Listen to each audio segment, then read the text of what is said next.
हर हर महादेव दोस्तों, स्वागत है आप सभी का हमारे इस चैनल में। दोस्तों, आज हम आपको बताएंगे कि कौन से ऐसे काम हैं जो सुहागिन महिलाओं को सावन के महीने में करने से बचना चाहिए। उससे पहले हम बात कर लेते हैं सावन का महीना कब से चालू होगा और इसकी समाप्ति कब है। दोस्तों, आपको बता दें, इस बार सावन का महीना 22 जुलाई 2024 सोमवार के दिन पड़ेगा। सावन की समाप्ति होगी 19 अगस्त सोमवार के दिन, और सावन के आखिरी सोमवार के दिन ही यानी 19 अगस्त सोमवार के दिन ही रक्षाबंधन का त्योहार भी मनाया जाएगा। दोस्तों, अब जानते हैं सावन के इस पवित्र महीने में कितने सोमवार पड़ेंगे और आपको कितने व्रत रखने हैं। आइए जानते हैं। सावन मास का पहला दिन 22 जुलाई दिन सोमवार है। पहले ही दिन सावन में सोमवार पड़ने से 4 चांद लग गए हैं। सावन का दूसरा सोमवार व्रत 29 जुलाई दिन सोमवार है। तीसरा सोमवार व्रत 5 अगस्त सावन का पवित्र चौथा व्रत 12 अगस्त के दिन पड़ेगा और 19 अगस्त को 5वां सोमवार है। दोस्तों, ऐसे में कुल मिलाकर 5 सोमवार पड़ेंगे और अंत में 19 अगस्त यानी सोमवार के दिन सावन समाप्त हो जाएंगे।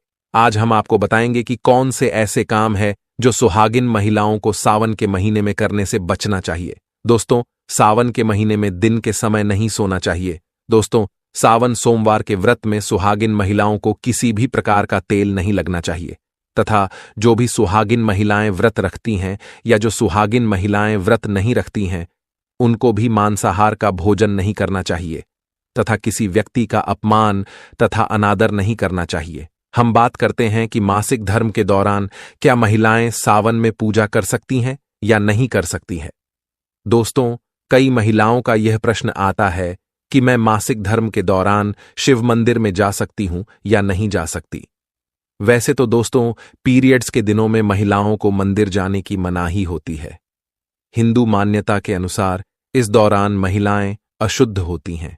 वैसे यदि हम ज्योतिष की माने तो आमतौर पर पीरियड समाप्त होने के बाद 5वें दिन आप मंदिर में प्रवेश कर सकती हैं।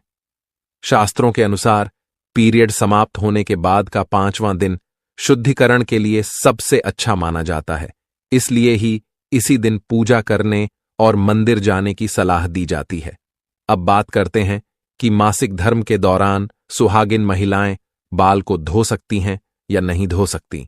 तो दोस्तों, ज्योतिष शास्त्र के मुताबिक अगर आपके पीरियड्स 3 दिन चलते हैं तो आपको चौथे दिन बाल धो लेने चाहिए, यानी मासिक धर्म खत्म होने के अगले दिन ही बाल धोना सही होता है। जो महिलाएं मासिक धर्म के दौरान बाल धोती हैं तो ऐसा करना गलत माना जाता है। दोस्तों, आगे वीडियो में हम बात करने वाले हैं कि सावन महीने में सुहागिन महिलाओं को यह काम जरूर करना चाहिए जिससे उनके परिवार में सुख समृद्धि बनी रहती है तथा पति की लंबी आयु में वृद्धि होती है। दोस्तों, आज हम आपको बताएंगे कि इस सावन के महीने में विशेष तौर से सुहागिन महिलाएं कुछ ऐसे कार्य करें इससे उनके घर परिवार के अंदर खुशियां देखने को मिले और उनकी गृहस्थी बहुत अच्छे से चले। सुहागिन महिलाओं को सावन के महीने विशेष के अंदर कुछ ऐसे कार्य जरूर करने चाहिए जिससे उनके जीवन में सफलता प्राप्त हो और उनकी घर गृहस्थी बहुत ही अच्छे तरीके से चले। तो दोस्तों, बात करते हैं ऐसे कौन से कार्य है इस सुहागिन की महिलाओं को विशेष तौर से सावन के महीने के अंदर करने चाहिए। दोस्तों, सबसे पहला कार्य है कि सुहागिन महिलाएं जब भी आप सोमवार का व्रत रखती हैं और सावन के सोमवार शिवजी को जल अर्पित करती हैं, सुहागिन महिलाएं बाल जरूर धोएं। दोस्तों, सुहागिन महिलाएं बिना बाल धोए सोमवार का व्रत नहीं रखें। सुहागिन महिलाएं अगर सावन महीने में सोमवार व्रत बाल धोकर व्रत रखते हैं तो उन्हें उनका फल या जो भी विश है वह भगवान भोलेनाथ पूरा कर देते हैं।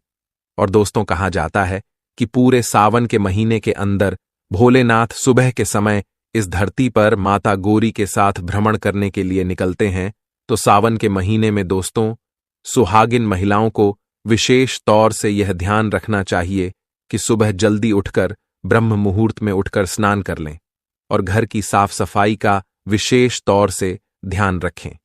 अगर आप अपने घर की साफ सफाई का ध्यान नहीं रखेंगे तो हो सकता है कि भोलेनाथ आपके घर के अंदर प्रवेश नहीं करें या भोलेनाथ की जो आपने भक्ति की है उसका खुश होकर परिणाम आपको नहीं मिले। इसीलिए आपको सावन के पवित्र महीने के अंदर अपने घर की साफ सफाई का विशेष तौर से ध्यान रखना चाहिए।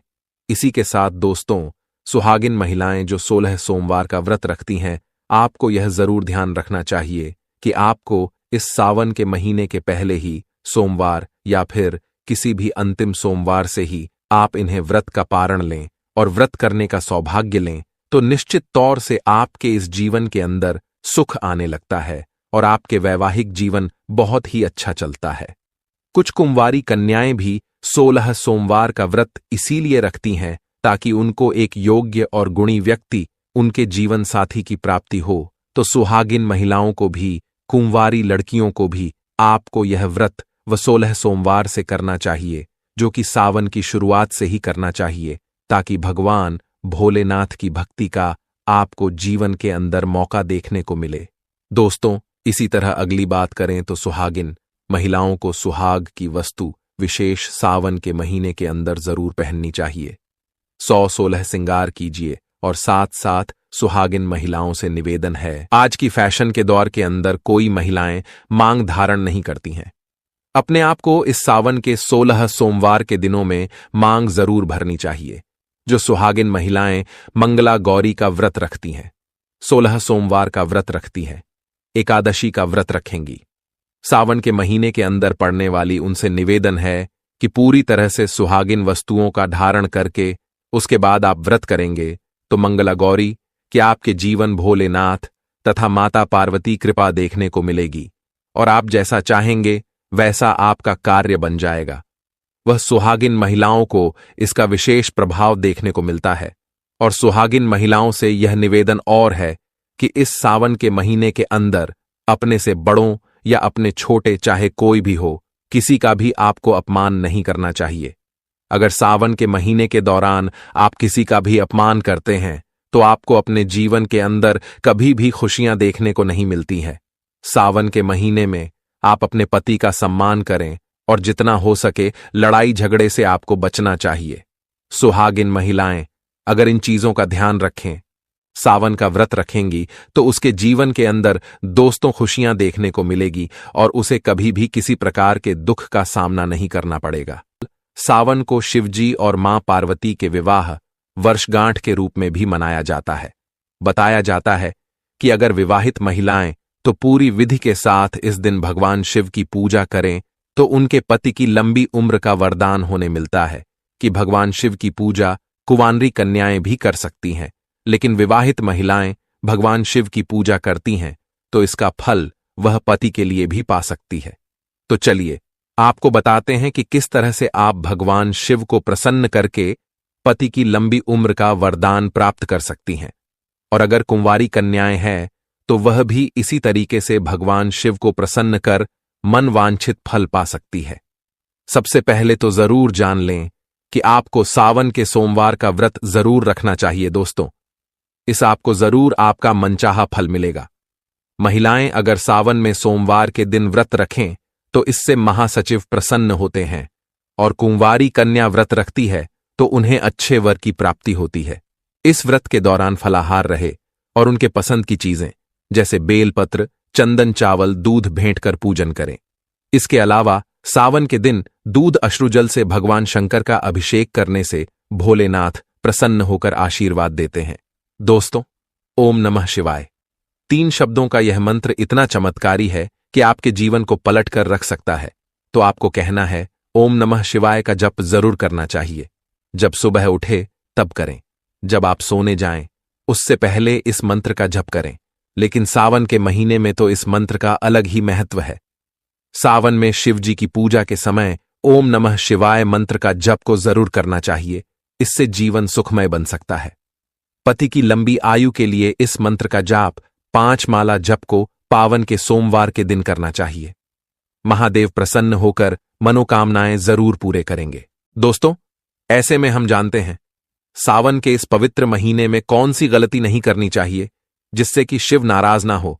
और सावन व्रत में यह फल तो कभी मत खाना, नहीं तो भगवान भोले बाबा आपसे क्रोधित हो सकते हैं, आपका व्रत टूट सकता है। आइए जानते हैं कुछ ऐसी सावधानियां जिसे भूलकर भी नहीं करना चाहिए।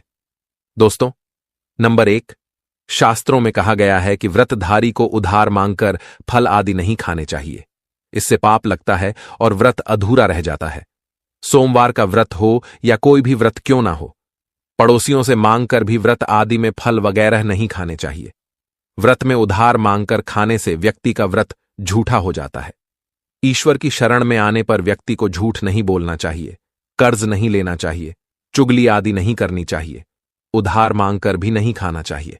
अगर आपको कोई अपनी मर्जी से खाने के लिए व्रत में कुछ देता है तो उसे आप खा सकते हैं, लेकिन व्रत में कम से कम उधार मांगकर फल आदि नहीं खाना चाहिए। इससे पाप लगता है और व्यक्ति की पवित्रता भंग हो जाती है। दोस्तों, नंबर 2, सोमवार का व्रत हो या सावन का व्रत, आपको नाशपत्ती नहीं खाना चाहिए। दरअसल इस फल का नाम नाश यानी नाश करने वाला होता है, इसलिए इस फल को व्रत में नहीं खाना चाहिए। व्रत आदि को छोड़कर किसी और दिन आप कभी भी खा सकते हैं, लेकिन अगर जिस दिन आपका व्रत हो उस दिन नाशपाती का सेवन नहीं करना चाहिए, भगवान को भी नाशपत्ती नहीं चढ़ना चाहिए। नंबर 3, कुत्तू का आटा खाने से भी आपका व्रत टूट सकता है। आपको बता दें, लंबे समय से रखा हुआ आटा आपका व्रत भंग कर सकता है। दरअसल पुराने आटे में घुन आदि कीड़े वगैरह पड़ जाते हैं, जो ठीक तरह से दिखाई भी नहीं देते। ऐसा आटा खाने पर दरअसल आप मांस का सेवन करते हैं और व्रत में कीड़े खाना घोर पाप के बराबर माना गया है और आपका व्रत भी भंग हो जाता है। व्रत में ताजा आटा खाना चाहिए। लंबे समय से रखे हुए आटे में कीड़े पड़ जाते हैं, ऐसा कभी ना करें। व्रत हमेशा शुद्धता में ही रखना चाहिए। दोस्तों, सावन का महीना बड़ा ही पवित्र महीना माना गया है, इसीलिए यह 5 चीजें भगवान शंकर के पास कभी ना रखें। तो चलिए जानते हैं उन 5 चीजों के बारे में। नंबर 1, जहां रखा हो शिवलिंग या महादेव की कोई भी प्रतिमा, तो वहां पर भूलकर भी चप्पल जूते लेकर नहीं जाना चाहिए। जरा सोचिए, जब आपके कमरे में कोई चप्पल लेकर प्रवेश करता है तो आपको कितना क्रोध आता है। इसी कारण महादेव भी आपसे नाराज हो जाते हैं और आपको मिलने वाला फल नष्ट हो जाता है। ऐसे में मंदिर में नंगे पांव ही प्रवेश करना चाहिए, क्योंकि चमड़े की चप्पल हमेशा अशुद्ध रहती है, इससे देव शक्ति नाराज होती है।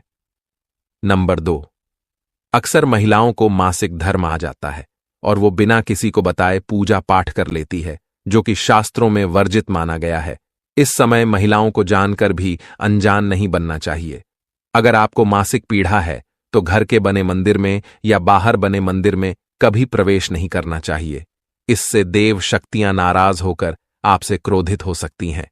ऐसे समय में शिवलिंग को छूना घोर पाप के बराबर माना गया है।